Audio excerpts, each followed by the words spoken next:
당신이 먹는 것이 곧 당신이다라는 제목으로 말씀을 전하겠습니다. 이 말은 프랑스 정치가이자 미식가인 브리샤 사바랭이라고 하는 사람이 남긴 말이기도 합니다.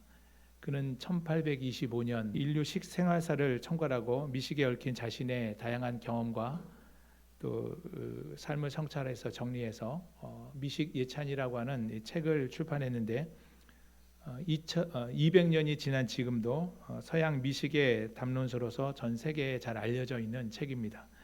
그는 법관으로 있다가 프랑스 혁명 때 독일, 스위스, 미국으로 망명 생활을 했습니다. 그러다가 프랑스 사회가 안정되자 다시 돌아와서 법률가로 활동을 했지만 실제적으로는 미식평론가로서 더 명성을 얻었던 사람입니다. 그는 자신의 책에서 당신이 무엇을 먹었는지 말해달라. 그러면 당신이 어떤 사람인지 말해주겠다. 이런 말을 했습니다. 이 말에는 몇 가지 의미심장한 의미가 내포되어 있는데, 첫 번째, 사람이 무엇을 먹고 있는지 알면 그 사람을 알 수 있다는 거죠. 사람이 갑자기 토사광란이 일어나서 응급실에 실려갔다고 칩시다. 가장 의사가 그 환자에게 묻는 질문이 무엇이겠습니까? 무엇을 먹었느냐는 질문일 겁니다. 그 사람이 먹은 것으로 그 사람의 건강 상태를 가늠해 볼 수가 있기 때문이죠. 두 번째, 중세 유럽 사회에서는 그 사람이 어떤 음식을 먹는지를 알면은 그 사람의 신분을 알 수 있었다고 해요. 귀족이 먹는 요리와 평민이 먹는 음식이 명확하게 구분되어 있던 그런 시대였기 때문이죠. 먹는다는 것은 이처럼 단순히 입을 즐겁게 하고 배부르게 하는 그것 이상의 의미를 담고 있습니다. 인간은 먹고 사는 존재입니다. 인간은 육체적으로, 영적으로 또 무엇인가를 먹고 살아갑니다. 우리는 조금 전에 이제 성찬식을 거행했는데요. 예수님의 몸과 피를 상징하는 이 떡과 포도주를 먹었습니다. 예수님은 오늘 본문을 통해서 우리를 성찬의 자리에 초청하시고 또 자신의 몸과 피를 먹으라고 말씀하십니다. 우리가 성찬에 참여하여 떡과 이 포도주를 먹는 행위가 우리에게 어떤 의미와 효과를 가져다 주는지 오늘 본문 말씀을 살펴보므로 그 은혜를 나누고자 합니다. 그리고 성찬의 의미를 다시 한번 우리가 되새기고, 이 성찬이 단순한 의식이나 관념이 아니라 우리의 삶을 통해서 구현되고 또 실천되는 그 은혜가 우리의 삶 가운데 있기를 주님의 이름으로 축복합니다. 오늘 주일은 이제 교회력으로 종려주일입니다. 이 종려주일은 예수님께서 십자가로 말미암는 이 대속의 사역을 감당하시기 위해서 나귀 새끼를 타시고 예루살렘 성에 입성하신 그 날이죠. 이 날에 많은 사람들이 종려나무를 흔들면서 또 호산나를 외치며 예수님의 예루살렘 성 입성을 환영해 주었습니다. 또 오늘은 종려주일이기도 하지만 고난주간의 시작이기도 합니다. 이 고난주간, 예수님은 고난주간을 매우 바쁘게 지내셨죠.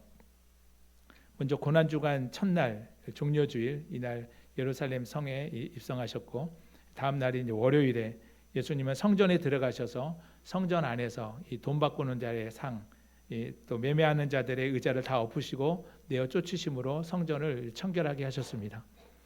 화요일에는 예수님이 성전을 청결하게 하시는 이 일 때문에 종교 지도자들과 이게 논쟁이 벌어집니다.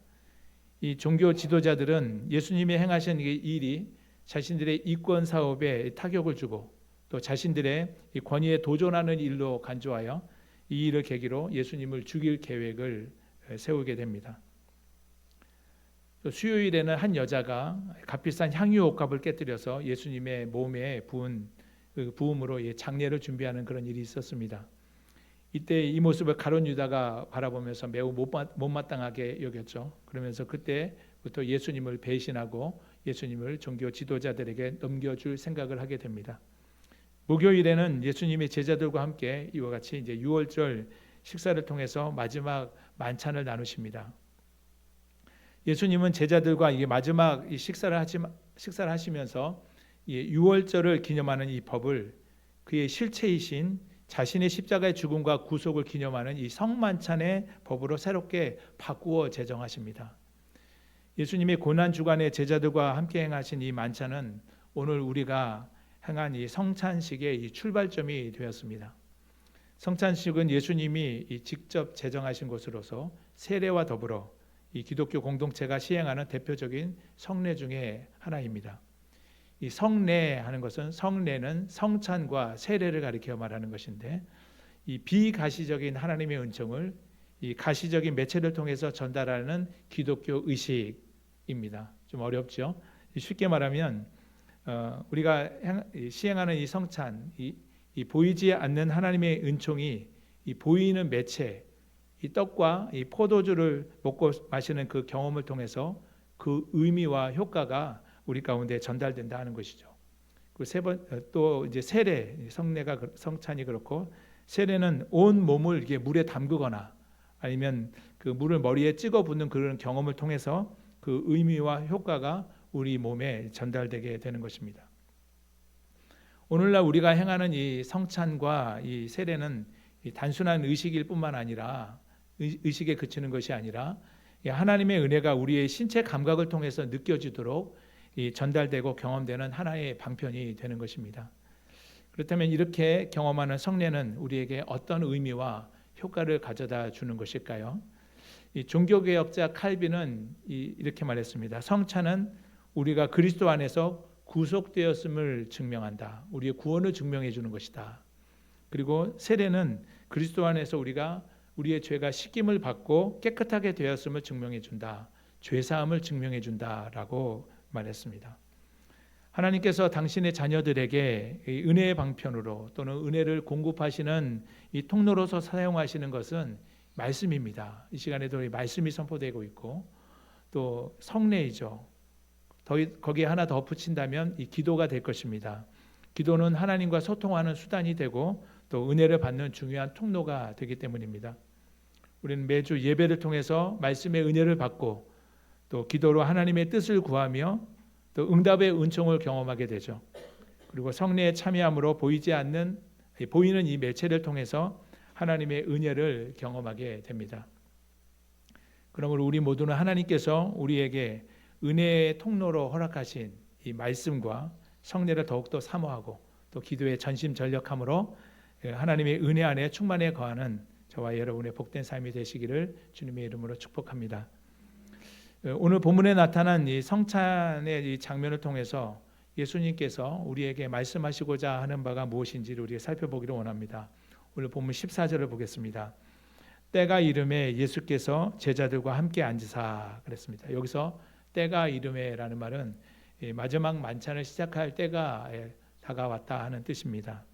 성경의 모든 사건을 보면 하나님의 모든 일이 다 정하신 때에 따라서 이루어지게 되는 것을 봅니다. 본문에서 때가 이르렀다고 이렇게 말할 때 이때는 해가 저물어 하루가 끝나는 때입니다.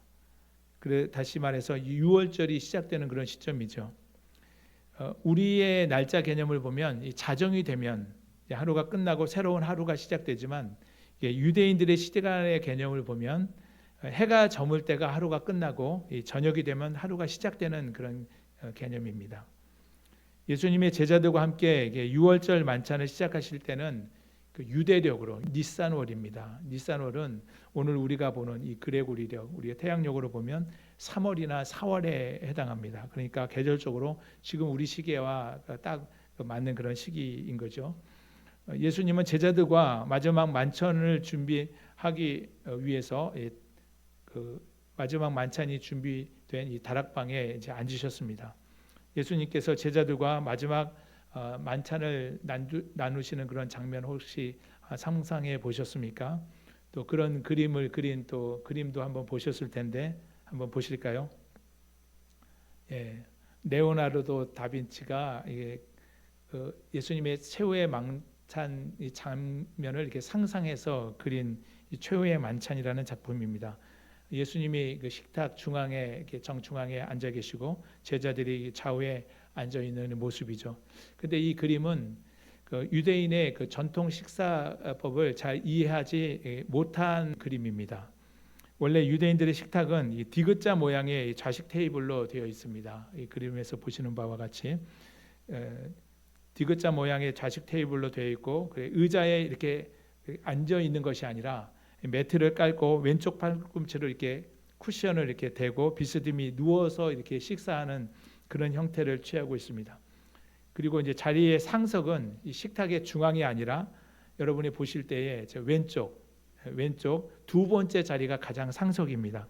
그래서 예수님은 왼쪽 테이블 두 번째 자리에 앉으셨어요. 그리고 왼쪽 테이블 두 번째면 첫 번째 자리는 누가 앉았겠습니까? 어떤 문헌에 보면 이건 그 집에 그 주인이 앉았다고 합니다. 그래서 이 귀빈으로 앉아 있는 두 번째 자리에 상석에 앉아 있는 자를 잘 수종들기 위해서 첫 번째 자리에 앉았다고 하는데, 이 성경 복음서를 종합해 보면 아마 이 첫 번째 자리에는 사도 요한이 앉아 있었을 것으로 봅니다. 요한복음 13장 23절에 보면 예수의 제자 중 하나, 곧 그가 사랑하시는 자가 예수님의 품에 의지하여 누웠었다라고 이렇게 기록하고 있기 때문입니다. 그러면 예수님의 두 번째 자리고 첫 번째 자리에 사도 요한이 앉아 있었다면 예수님의 두 번째, 세 번째 자리에 누가 앉아 있었을까요? 마태복음 26장 23절에 보면 나와 함께 그릇에 손을 넣는 그가 나를 팔리라 이렇게 말씀하셨어요. 이것을 보아서 예수님과 함께 그릇을 사용했던 가룟 유다가 앉아 있지 않았을까 생각해 볼 수 있습니다. 그럼 베드로의 자리는 어디였을까요? 베드로의 자리는 공교롭게도 삥 둘러서 사도 요한이 보는 맞은편, 제 마지막 자리였을 것으로 봅니다. 성경의 사건을 보는 이 시각도 이 전통과 그 문화적인 이 배경을 이해하고 바라볼 때 그 의미가 더욱 분명해지게 되는 것을 보게 됩니다. 예수님께서 제자들과 유월절 만찬 식사를 하시기 위해서 한 자리에 앉으셨습니다. 그러면서 제자들에게 이렇게 말씀하시죠. 15절입니다. 이르시되 내가 고난을 받기 전에 너희와 함께 유월절 먹기를 원하고 원하였노라. 예수님께서 고난 받으시기 전에 제자들과 함께 유월절 만찬 나누기를 간절히 원하셨다고 말합니다. 원하고 원하셨다라고 이 반복적인 표현을 했는데 이것은 정말 예수님께서 간절히 원하셨다는 것을 강조하는 표현이죠. 예수님이 이처럼 자신이 십자가를 지시기 전에 제자들과 유월절을 식사 함께 하시기를 원하셨던 이유는 무엇일까요? 그것은 이 식사가 단순한 만찬이 아니었기 때문입니다. 십자가 고난을 앞두고 제자들과 나누는 마지막 유월절 만찬이었기 때문이죠. 유월절은 어떤 절기인가요? 유월절은 이 과거 애굽에서 노예 생활하던 이스라엘 민족이 이 바로 왕의 폭정으로부터 애굽을 탈출하기 바로 전날 밤 하나님의 말씀에 따라 어린 양을 잡아서 그 피를 문설주와 임방에 바름으로 죽음의 재앙에서부터 구원받은 것을 기념하는 절기입니다. 그러나 이 유월절이 주는 이 메시지는 이런 역사적인 의미에서 그치는 것이 아니라 구속사적인 의미를 내포하고 있습니다. 유월절 사건은 하나의 예표인 것이죠.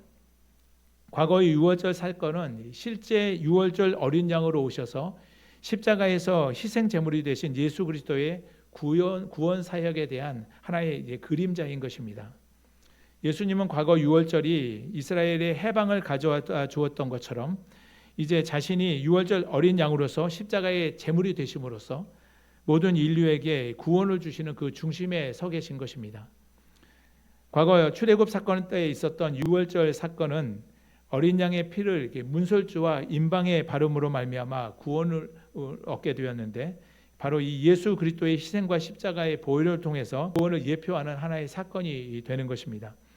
따라서 예수님은 이 유월절 만찬이 예수님이 몸소 이루실 십자가 사건을 통해서 이 새롭게 제정하신 성만찬으로 그 의미와 효과가 전환될 것을 미리 말씀하시고 이제 가르치셔야 했기 때문에 제자들에게 그 날을 기대하고 또 원하고 기다리셨던 것이죠. 이제 유월절 어린 양의 실체이신 예수님께서 오셔서 십자가의 죽음을 통해 인류에 대한 구속 사역을 성취하시고 또 완성하실 그 사건을 이 제자들이 기억하도록 하기 위해서 이 세법으로 제정하신 이 마지막 성만찬, 그것을 예수님께서 원하고 원하셨던 것이죠. 예수님께서 이 세법을 제정하시면서 예수님께서 이런 말씀을 하십니다. 다시는 유월절을 먹지 아니하리라. 이 16절 18절 말씀입니다.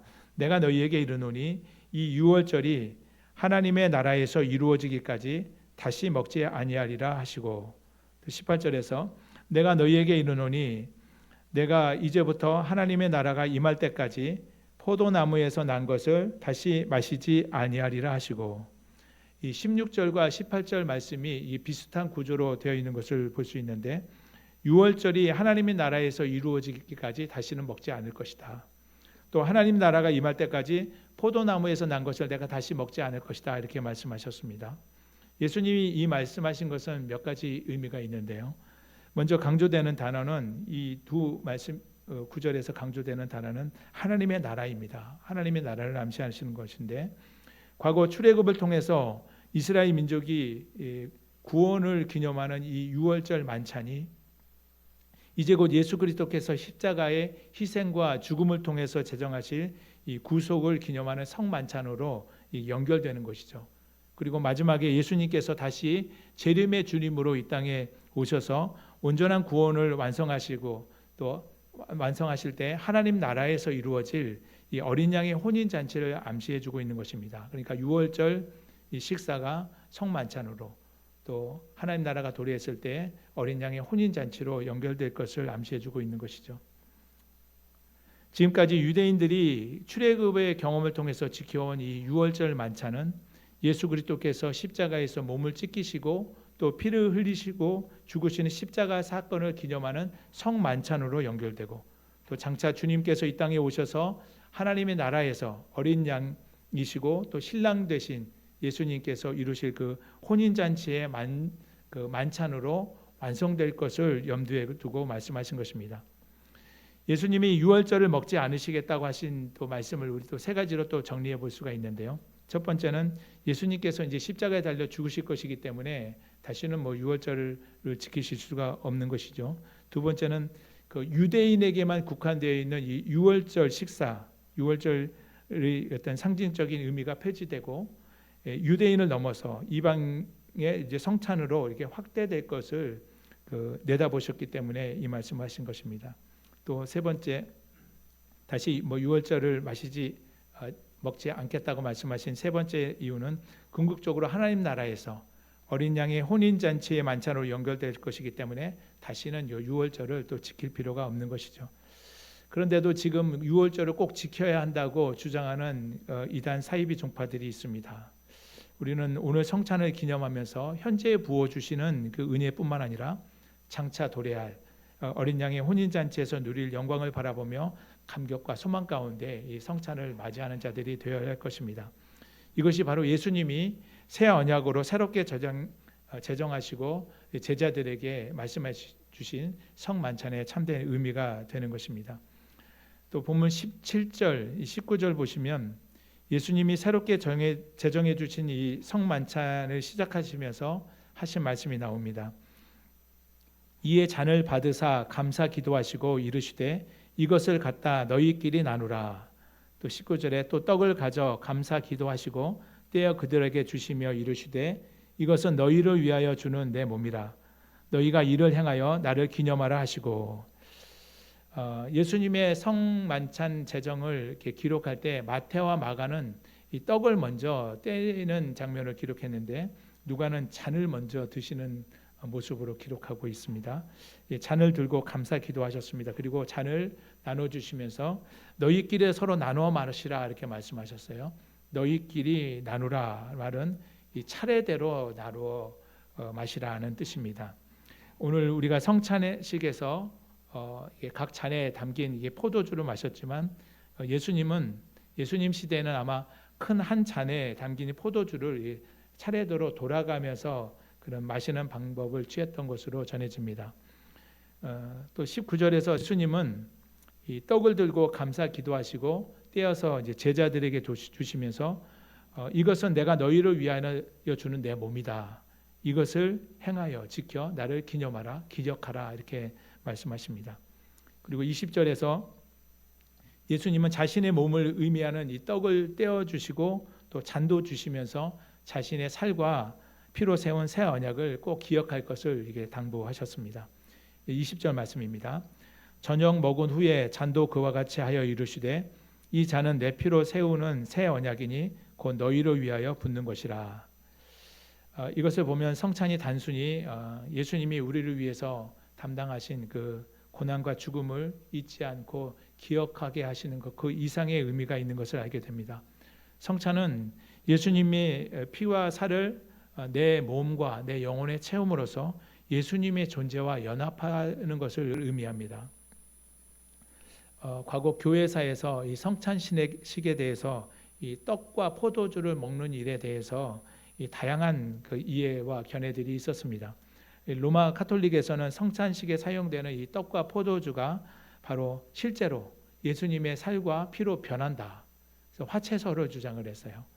종교개혁 이후에 루터는 성찬에 이 예수님이 실제로 임한다라고 얘기했어요. 그러나 이 칼빈의 종교개혁자 칼빈의 견해를 따르는 이 개혁파 장로교단에서는 영적 임재설을 따릅니다. 그러니까 2000년 전에 예수님께서는 제자들과 함께 떡과 포도주를 나눠주시고 성만찬을 통해서 나눠주시고 실제로 십자가에서 몸을 찢으시고 피를 흘려서 죽으셨죠. 그리고 지금은 부활 승천하여 하나님 보좌 우편에 앉아 계십니다. 그러므로 우리의 육체로 우리와 함께 하실 수가 없는 것이죠. 그러므로 우리가 성찬에 참여하실 때 우리가 이 떡이 실제로 예수님의 몸으로 변하는 것이 아니라 예수님의 영이신 성령께서 우리 각 사람 가운데 영으로 임하셔서 이 성찬식 가운데 함께 거하시고 이 떡과 포도주가 나눠질 때 예수님이 성령을 통해서 성찬에 참여하는 각 사람에게 임하시고 은혜를 부어 주시고 우리 각 사람들을 새롭게 하시는 그렇게 그와 같은 모습으로 역사하신다고 이게 보는 것입니다. 성찬은 이처럼 하나님이 우리의 영적 생명을 위해서 우리에게 은혜의 방편으로 은혜의 통로로 주시는 수단입니다. 우리는 하나님의 은혜를 귀로 듣고 또 깨닫는 이 말씀 선포와 더불어서 이 성찬을 통해서 예수님의 떡과 잔을 대함으로 예수님의 생명을 우리가 공급받고 또 그 공급받는 과정을 우리가 또 시각적으로 눈으로 또 볼 수도 있게 되는 것이죠. 우리는 이 성찬을 통해서 보이지 않는 하나님의 은총을 눈으로 보고 또 떡과 잔을 잡고 입으로 먹고 마시고 음미함으로써 하나님의 주시는 은혜와 감동을 우리의 몸과 마음으로 경험하고 몸에 새기게 되는 것입니다. 그러나 우리가 이제 간과하지 말아야 할 것이 한 가지 있으니 이 성찬의 자리에 함께 참여했다고 하더라도 모든 자들이 다 은혜 받고 거룩해지는 것은 아니라는 사실입니다. 다음에 이어지는 우리 21절, 23절 말씀을 같이 한번 읽어보겠습니다. 그러나 시작. 그러나 보라, 나를 파는 자의 손이 나와 함께 상 위에 있도다. 인자는 이미 작정된 대로 가거니와 그를 파는 그 사람에게는 화가 있으리로다 하시니 그들이 서로 묻되 우리 중에서 이 일을 행할 자가 누구일까 하더라. 아멘. 나를 파는 자의 손이 나와 함께 상위에 있다 이렇게 말씀하고 계시죠. 예수님과 같은 식탁에서 함께 떡을 먹고 잔을 마셨던 이 가룟 유다를 가리켜서 말씀하신 겁니다. 예수님이 주신 떡을 먹고 예수님이 주신 잔을 마셨다 하더라도 모두 다 예수님의 삶을 따라 살아가는 것은 아닙니다. 가룟 유다는 성만찬에 참여하는 순간에도 예수님을 배신할 생각을 했고 예수님의 뜻과는 상관없는 길을 가고야 말았습니다. 우리가 다 교회 다닌다고 또 예배 자리에 앉아 있다고 해도 우리의 믿음이 다 우리가 같은 믿음의 길을 걷고 있는 것은 아닐 수 있습니다. 나는 지금 이 은혜의 자리에 어떤 이유와 목적을 가지고 어떤 자세와 태도로 참여하고 있습니까? 성찬을 참여하는 데 의의가 있지 아니하고 참여하는 자의 마음의 태도와 자세도 매우 중요한 것입니다. 가룟 유다는 예수님이 베푸신 그 은혜의 자리에 있으면서도 큰 배신의 생각을 품고 있었습니다. 성찬의 자리에 참여하는 우리의 마음 자세와 태도가 하나님의 보시기에 합당한지 우리 자신 스스로를 되돌아보아야 할 것입니다. 사도 바울은 고린도전서 11장 27절로 29절에서 성찬에 참여하는 자들의 태도에 대해서 매우 엄중하게 경고하고 있습니다. 그러므로 누구든지 주의 떡이나 잔을 합당하지 않게 먹고 마시는 자는 주의 몸과 피에 대하여 죄를 짓는 것이니라. 사람이 자기를 살피고 그 후에야 이 떡을 먹고 이 잔을 마실지니 주의 몸을 분별하지 못하고 먹고 마시는 자는 자기의 죄를 먹고 마시는 것이니라.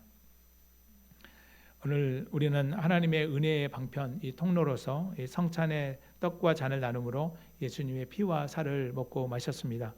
예수님은 유월절 식사를 폐지하시고 새롭게 제정하신 이 성만찬을 통해서 당신의 몸과 피를 우리에게 주시기를 원하셨습니다. 예수님이 주신 떡과 이 포도주는 단순한 이 상징뿐만 아니라 실제로 예수님의 몸과 피, 이 존재 전체를 우리에게 주신 사건인 것입니다. 우리는 모두는 이 성만찬을 통해서 예수님을 먹고 마십니다. 말씀을 통해서 우리는 예수님을 먹고 마셨습니다. 당신이 먹는 것 곧 그것이 당신이다. 우리는 무엇을 먹고 마셨습니까? 그것을 분명히 알아야 합니다. 예수님을 먹고 마셨으니 우리 안에 예수로 가득 차고 예수로 충만케 되어진 줄로 믿으시기 바랍니다. 사도 바울의 고백처럼 이제는 그러므로 내가 사는 것이 아니요 오직 내 안에 그리스도께서 살아계신 것을 우리는 믿음으로 고백해야 합니다. 우리 모두는 예수님의 생명을 받았습니다. 우리 가슴에 뜨거운 예수님의 피가 흐르고 있습니다. 그러므로 우리 모두는 예수님의 분신으로 이 땅에 남아서 예수님의 고난에 참여하고 예수님의 죽음에 참여하고 예수님의 부활에 참여하고 예수님의 뜻을 알아 그 뜻에 순종하며 나아가 예수님의 삶을 살아내는 자들이 되어야 할 것입니다. 앞으로 우리의 인생 여정, 우리는 예수로 충만한 삶, 예수님의 삶을 살아내는 그런 삶으로 예수님을 우리 안에 모시고 예수님으로 만족하는 삶, 예수님이 원하시고 기뻐하시는 온전한 삶을 살아내는 저와 여러분의 복된 삶이 되시기를 주님의 이름으로 축복합니다.